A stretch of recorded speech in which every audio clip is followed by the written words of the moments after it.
I would tell 12-year-old, oh my gosh, get it together.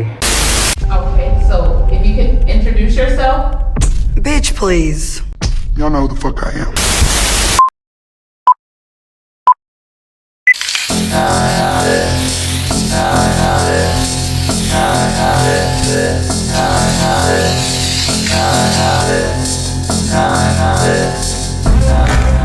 Hello and welcome back to another episode on Also Chanel. I am your girl Deanna Chanel. Let's just take a moment for the curls. The curls are back because it's hot as fuck. It's hot as fuck outside. I can't take it anymore. You see the curls? They're bouncing. They're luscious. They're doing what needs to be done. Yeah, with it being high 90s and doing whatever it wants to, it's raining sometimes for about 15 minutes. I can't keep frying up my little leave out. There was like a few of my curls experienced slight, I'm not gonna say heat damage, but it got a little heat shocked. I had to wait for that to curl back up. But yeah, I can't be messing with the curls. So maybe we need to give that a little break this summer. Yeah, because I can't fry out my shit. I'm kind of taking I've been doing a really good job this go around, like with cutting off my hair and starting over, like with healthy hair. Because this is probably like the longest time I've gone without like manipulating my hair like too much, especially like dyeing or I haven't worn my natural hair out this much since the first time I cut it in high school. When I cut it off in high school, I was trying all the styles. I was all up in the shits. But now I'm forced. It's so hot. Look, if you see me with my pastel rag, man, mind your business. It's hot as hell in here. I told y'all know I'm on the top floor, so it's really hot. My little fan is going. I have to get something else from Target. But one monkey don't stop no show. The show must go on. These hoes came to see a show. You think the monkey gonna stop it? You know, and it's a lot of sayings. They say stuff. And why would one monkey stop the whole show? Why would it? That makes no sense. So it continues. Today's video, y'all know I always have this marker just in my bathroom just all the time because I don't know what it is about the bathroom, but I brew the most good thoughts either in the shower, either in front of the mirror. Like, I don't know what it is about that, but I'll flow with my shit. Life, I do this thing where I compare life to like analogies and stuff. I don't know why I do that, but it makes sense somehow. And I don't know, when I'm able to compare it to something else, it starts to make sense to people. So there's a few things that have been pondering in my head and that we're going to go through. And they are going to be like very sensitive topics. So I don't know, strap in, hold on to your seat or whatever. But I'm not really one of those that stray away from uncomfortable conversations. It's actually the uncomfortable things that we need to talk about in order to actually manifest some growth, some change into my community, your community, the villages and such. But hold on, pause. Okay, so one thing right here, what I'm talking about right now is superheroes. And the reason why I want to talk about it is because I keep seeing, in particular, Spider-Man. I keep seeing Spider-Man and the Hulk. And both of those, I don't know why especially the Hulk. The Hulk is so amazing.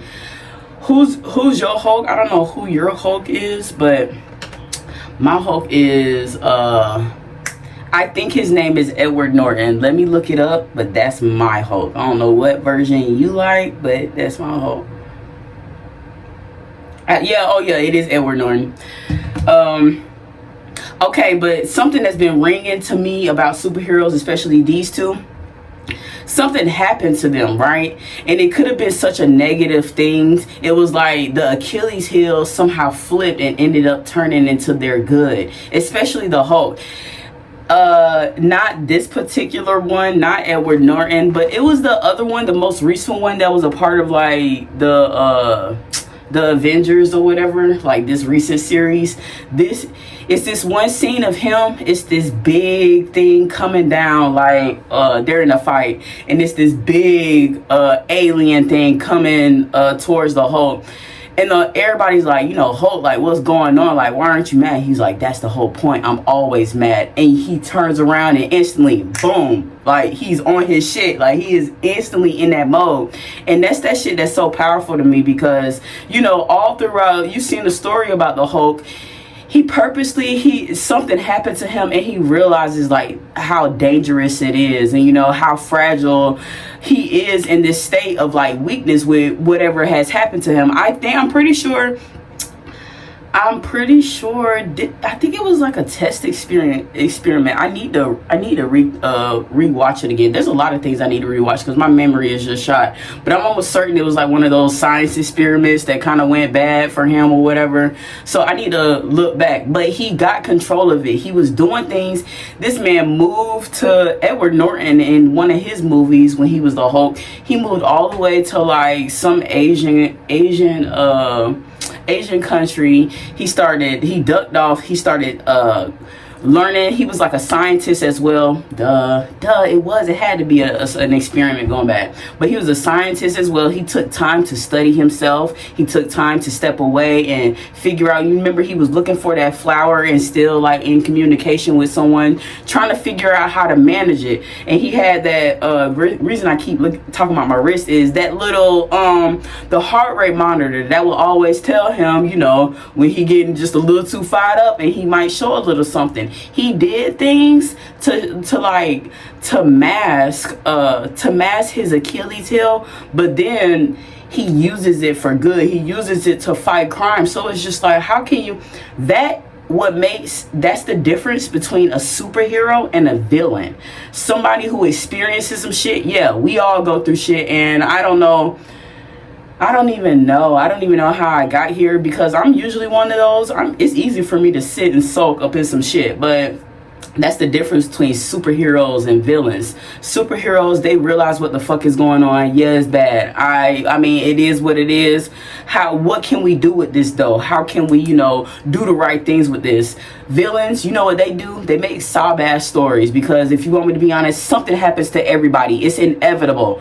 So something is going to happen to you to flip your story, start your story, and it's either going to turn you into that superhero, or turn you into a villain. And I said this once before. Either you're going to be the superhero in your own life or try and help other people be the superhero in their life, or you're going to be the villain in your own life or the villain in other people's lives. It's all about how you want to see it and how you want to flip your shit. Do you want to be sorry for yourself? The moment that you keep feeling sorry for yourself and sorry for what happened with you is the moment that your life is just going to start manifesting such sorriness. And that's what happens to villains. That's why they always die in pain and misery without anything.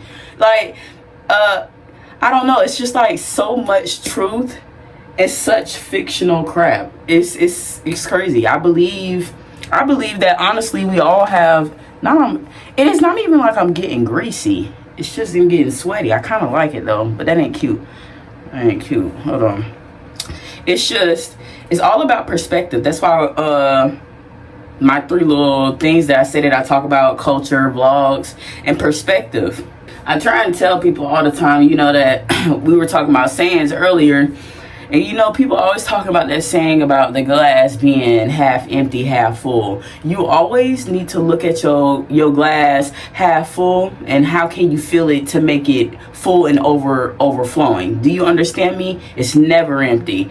Do you know how people love to be like, how do people believe in God and he allowed this to happen and he was watching this happen? He never said that he was just gonna make it right and he was just gonna, oh, I see that, boom, one, let me make it right. No, he puts us on the earth. You see some shit happen, you open your mouth, you step up, you get some shit done so that you can change this world that everybody has to cohabitate in. He gives you the signs, he makes you feel that shit so you can get it done. That's how God does it. And people want to be like, oh, how is God in us? That right there, that feeling when you feel some type of way, some shit got you fired up, you like, God, why are you not doing nothing? That fire that you feel in you, he's telling you probably you need to work a little something. That's why we all need to pay attention to our Achilles heel, or the things that the things that are probably hurting you the most are probably supposed to be helping and pouring into other people. You need that's why we share our stories. That's why we should be talking. There's no need for being reclusive and in hardships, because honestly we're all experiencing them. We are all experiencing them, especially in this day and time. We are at the end. I don't know if y'all believe that, but we are at the end, and everybody ain't gonna make it out, baby. But if you hear something, you see something, you see somebody going through something that you can help. I mean, why the fuck not? And then people like to say stuff like, oh, the only reason oh, you have to have God on your back in order to be a good person and all this sort of stuff. People don't turn to God because miraculously they just woke up a good person. It was some shit. It was heavy days that built up to that moment. Usually people turn to God because they're already that good person. They're not sitting up there questioning somebody as to why they want to be good. Good people want to be good people because they want to be good people. That's why God speaks to anybody who's listening, who's in that mind frame, who wants to change their mind. People like to say things like, oh, this person, they fucked up their life so much and now they turn to God. That's quite literally the whole fucking point. And that's why I tell people, do not, when you hear that, oh, only God can judge, really take that seriously, because you're going to hear people running their mouth all the live long day on how you live your life. You know how many people thought that they could miraculously pull off homelessness better than D was pulling off homelessness? If you think you could do it better than me, by all means, please do it. But I can promise you, if you were in my shoes, if you were me, you would be doing exactly what I was doing, because you were me. The reason why I was doing that is because that's exactly how I was supposed to do it. And that's the irritation of it all. People always want to be any and everybody else and don't even know what the fuck somebody had to go through to get to that position. You don't know what rainy day they had to go through. And honestly, a lot of people be thinking that they can be somebody else better than that person is being them. And honestly, you haven't even gotten up out your seat to really pour into yourself. So there's no way in hell that you could ever be me better than me. So that is why I'm telling you, decide whether or not you want to be a superhero or a villain. You need to decide whether you about to turn that pain into poison or turn that shit into some pressure. You know what they say, pressure makes diamonds, so that's what you need to do.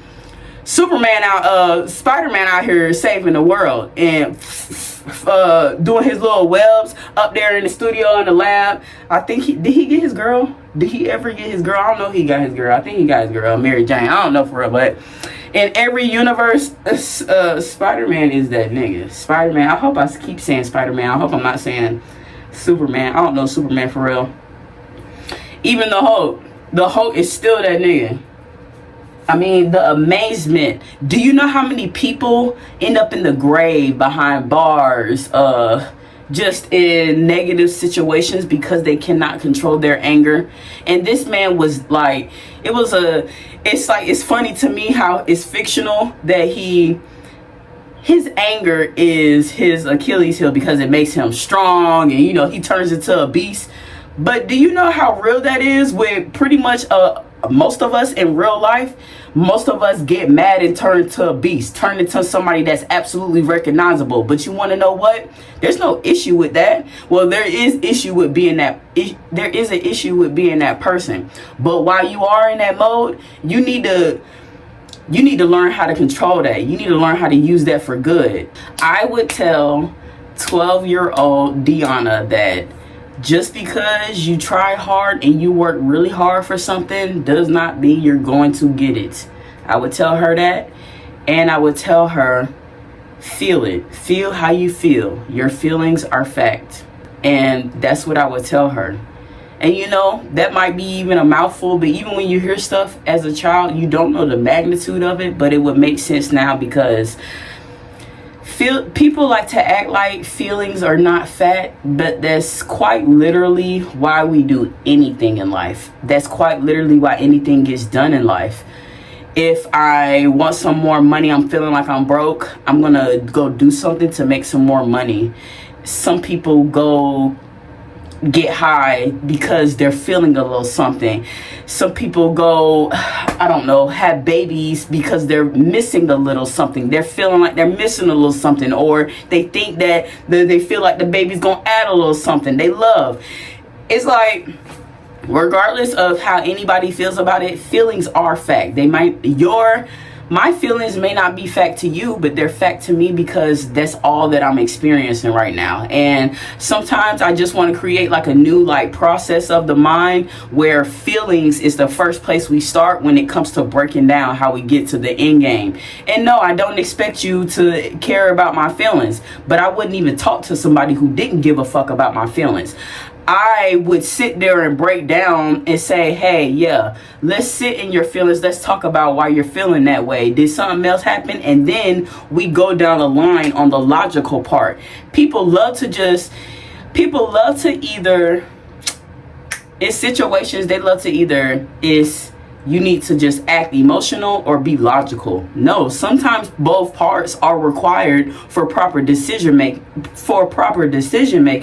I feel like both parts are required to honestly to heal from certain things. Sometimes you can't help but to just feel about something to where the logical part of it is never going to make any sense. And that's why, like, that's kind of where I am with like my family and stuff. I feel way too much for it to make any sense to me. Like, it doesn't matter how logical anything makes sense. I'm still hurt. I'm still very hurt from the whole experience. So life is going to take you away from that, especially as a black woman. That's why I'm going to talk about slavery just slightly and how a lot of that time period is very indicative on said times. And I feel like I say we only about 4 or 5 generations away from that, for real. So it's like we're still feeling the heat from the burn. But as a black woman, I will always, like, I really want to tell you, do not lose your umph. This world needs that umph. This world, they fight for that. They fight for that umph. They're looking for it. They want it. And when they say we are the blueprint, we are quite literally that. And I'm not saying that to take away from anybody else, but I'm not delusional on what's going on in this world. But when it comes to you expressing yourself, learn how to express yourself properly. That's all I gotta say. The other day, it was actually a black man. He was basically trying to mac on me. He was like, oh, you're bougie. Yeah, I would rather be bougie than the alternative. What? Would you rather call me ghetto? I don't give a fuck about that. Excuse me. But why would you think that I would give a fuck about you calling me bougie? Yeah, I am. How about that? Now what? I agree. You said that as a diss, and I agree, bitch. And that's why I don't like when people try and say stuff, because you say something to me trying to diss me, I'm going to think about what would be the alternative of that. And if the alternative of that would be even worse, shut your ass up talking to me. Like when people call me a smart ass, okay? The alternative is a dumbass. Do you think that I would want to be that? Okay, anyway. So it's just like, right? I hope my life, my biggest dream, my biggest hope is to reach as many black women as possible, but as many women, period. Because I feel like as long as you are strong within you, yeah, you're gonna come across things in life where you still gotta learn things and experience it and feel it. I'm still trying to get used to that and understand that now, because I've reached this point where I'm like, oh, came out of homelessness and shit. Life can't tell me shit. It could tell me a couple things, so I won't say too much. I need to be easy on that. But I will say that my confidence is just a lot higher now that I've made it out my reality, like on my own. Especially when I was someone I thought I couldn't do anything without my mama. So it's kind of insane to me that I'm here. But if anything, I really want to pour into black women and let black women know you can do it on your own. Should you do it on your own? Should you have to? No. It's very common that we end up doing it on our own, but it's not normal to do it on your own. I just want common and normal are not synonymous. I just want you to know that. But I will say that our mothers, our grandmothers, they all lost themselves. They lost this while they were doing it on their own. So it is only right for us to pay attention to what they were doing and not repeat said cycles. So, okay, we about to talk about the slavery stuff. This is about to be a little deep. I can't believe I'm already at 22 minutes. This is probably about to be a 45-minute episode or whatever. But we're about to get into slavery right now. Hold on. Okay, so the reason why I want to talk about this, or what really got me initially started with the slavery thing, is right now India.Arie she's a beautiful black woman, strong. She's one of those who sings R&B. She's more like a neo soul. Miss Video, because I am a queen. That's the kind of music that my mom and my dad used to listen to, music like that. We never listened to like any of that pop book. Well, we would listen to that, like that's like at a party or something. But when it came to like music and stuff, we used to listen to neo soul, R&B, like old school everything. Like my parents really didn't play that. But India.Arie, I remember my dad in particular rolling. I remember riding down his 1997 Chevy Silverado. We would be riding down the road. He'll be bumping that India.Arie. India.Arie made this post basically saying that "Spin That Shit" or whatever the fuck that song is by Caresha. That's proof that our world is just like declining, because why are we singing that? And I thought the same thing when that song came out. I'm like, this song, it came out, I'm like, everybody was bumping. I'm like, what the fuck is this? This is some bullshit. Where are my scamming ass niggas at?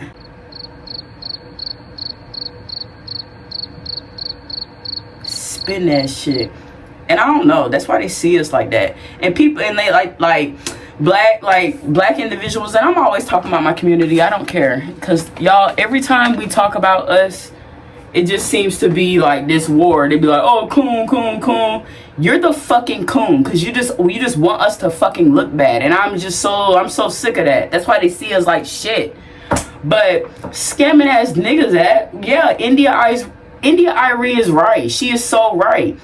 We went from being built like from her, like she used to preach stuff like love yourself, like as you are, as a beautiful black woman, take care of yourself, self-love, manifestation, God is good. We went from fucking BBL to tricking ass culture. But let me be surprised when I end up a baby mama, because I was in a man's pockets that I didn't know.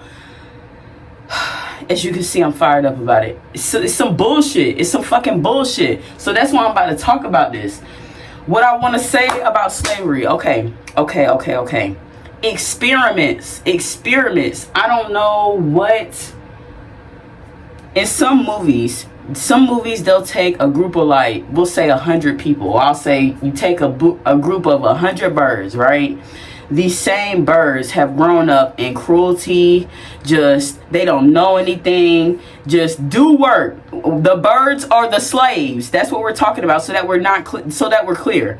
Okay, they teach the birds a certain way. Then one day they tell the birds, you're free. Right? They tell the birds they are free. Some birds are going to immediately fly away. Some birds are still going to be conditioned. They're going to stay doing the same shit, right? Then you're going to have some birds that were taking their time. Have you seen Planet of the Apes? Caesar, obviously, he came out different because he was born different with the formula or whatever. But I don't know if you remember that scene where Caesar was fucking taking notes when he was locked up in that zoo or whatever. He was just looking around, and he was just looking around. That's what some birds do as well. Some birds take notes, and they will find the weaknesses that they see amongst the community. Greater in numbers, we have heard that before. So I'm not saying that is how it works right now. I'm not saying that this is how it is right now, but I will say that the systems are synonymous. So it's important that you pay attention, especially as a black individual. So you're going to have the scattered animals who have been waiting to be free. I've been waiting to be free. Those are your Careshas. Spin that shit. Yeah. You have some that are just gonna eat on. They're just gonna stay. They're honestly gonna stay slaves. They are so conditioned to whatever they've already been doing so long. I mean, some people don't have the drive to do anything more with their life than what they've been doing for years. That's how you get the people who'll be like, oh, I've been at my job for 20 years, but I've been complaining for all 20. The fuck? Well, why were you there? Some people will stay in pain, but they'll just sit there and blame everybody else, say everybody else was holding them back. Well, I mean, you're free, you're able to flip that shit whenever you're ready, so you'll have a few of those. But then you'll have a few of the India Iries who have been studying people for the longest time, who have been studying the group that has been suppressing them. And that's why I'm just loving what has been happening with social media, because our minds are flipping and churning. As my people, I love everybody of every color. Hold on. I love everyone of every color, right? But as a black woman, I'm speaking to black women and minorities as well. There used to be this saying that black people were the ones on top, or we were educated and all those things, and we were too trusting. And that's how we ended up on the bottom, right? Say that is true, right? We are in a new world where, I'm not saying this is true, I'm just noticing patterns. We are in a world where minorities are rebuilding. If we say we made this country, it's about time that we start acting like it, right? In the news, you constantly see how the palm-colored community, whenever they lose it all, they end their life. And I know that sounds so crazy, like for me to just spill it out like that, but that's what I need you to hear what I'm saying. When they realize they have lost it all, like financially and everything, they're like, oh, fuck this. Like, I need to go and I gotta take out the family too. I rarely ever see that happen with minorities. And do you want to know why? Especially with our community. I keep saying my community because I don't want anyone to get confused as to who I'm speaking mainly towards and about, because I don't want anybody to be like, oh, well, you're not this, you're not that. Well, I'm always speaking to black people, but minorities, you could benefit off of this too. But us, we know struggle. We have known struggle all our life. We have known making a way all our life, right? So if we fall on our ass, it's nothing for us to clean up the pieces and go figure out another way to put ourselves on the map. The reason why they're so quick to end it all is because they don't know how to put themselves on a map. So if we're sitting here telling ourselves as a community, as minorities, that we have consistently built this world, then let's start acting like it. Let's be for real. So if we already have the work there, that's a given, that we're there. We need to get up here, right? So that's why we need to start doing things. There's already systems in place. We keep talking about reparations like we're just going to get a fact check delivered to us in the mail. No, it's not going to happen to us. It's not going to happen like that. The best way for us to get our reparations is to get up in our schools, get our education. I think I need to go and be a psychologist or something. It's so crazy because growing up, I literally, you know how your first grade teacher asks you, oh, what do you want to be? I literally put teacher. I stamped that shit a long time ago. It's so crazy. But we already have systems already in place for us. We need to use said systems. We need to be smart enough to get in school, build, do whatever we need to do to ease into their systems. These generations are dying out, if you want me to be honest. So the only way for us to actually get ours, if you want me to be honest, is to get into school, pour into ours, be honest with our people. We are not honest about our processes. The quicker that we be honest that Carisha song was some bullshit, then that's when I'll believe that we're ready to be honest about the advancement of our community. But until then, I really don't believe it. Until we get more honest about the whole baby daddy, baby mama culture, because I feel like black women just having kids consistently and black men just fucking around all the time, that is also linked to slavery.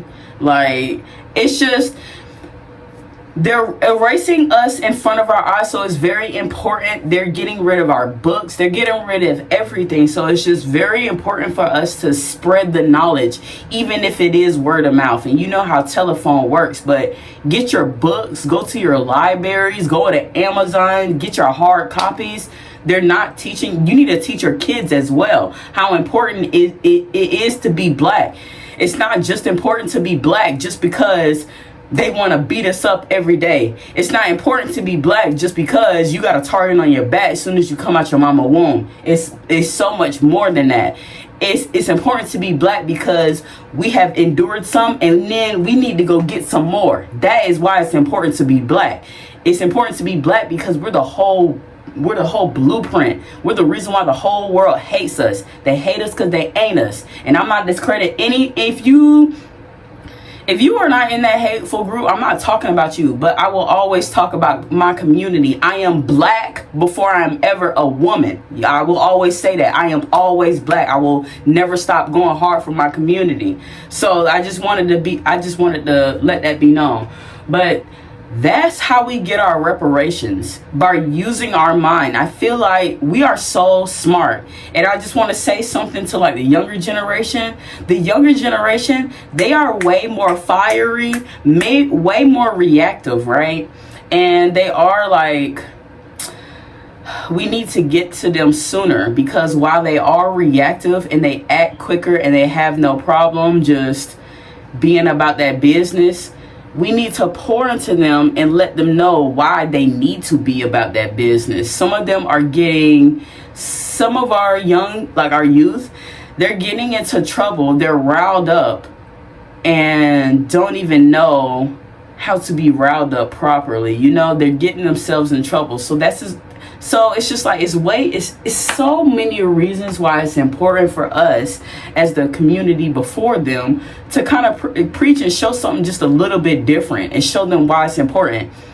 Carisha is obviously not going to show us that, so I guess let's leave it up to the India Iries of the world, which, I mean, no issue, like, no problem with that. I'm Carisha sometimes when I'm ready to bust it down, but if you want me to be honest, I'm India Irie all the time. I'm a queen. I don't need you to validate me. I don't need you to like me. That's never a requirement. That's never why I'm on this motherfucking camera, for you to like me. This is strictly for your education. This is strictly for your knowledge. This is strictly for you to get to know Deanna. But liking me, that's not a requirement. Well, it's not now. That people pleasing shit, my mom made that easy for me by just tossing me away. That was honestly the one person that I thought I would always have by my side, but she kind of made that easy. That's why I will always say God is always good, even in the storm. People like to say, oh, when you go through bad things, how can you say, oh, God is good? Because he did that shit for my good. There's nothing along my journey that I don't believe God did for my good, because I see why he did it. And that shit needed to happen. So yeah, this was quite a ramble. Please do, if you felt like I'm insensitive, please do say that. If you feel like I preached a little bit, please do say that. If you feel like the curls is popping, let me know that too. I was thinking about dyeing it, but I really don't know. I'm really liking what she's doing though, but I think that concludes this video. I ain't gonna go too hard. Plus, it's already 36 minutes. I'm pretty sure when I edit, I can get that down to 30 or something. I don't know. We finna see. But I think this is like a really good video. This is probably, it's a little extra, but that's how life is. Life is very aggressive, if you want to be honest. So please like, share, subscribe, and I'll see you later. Bye.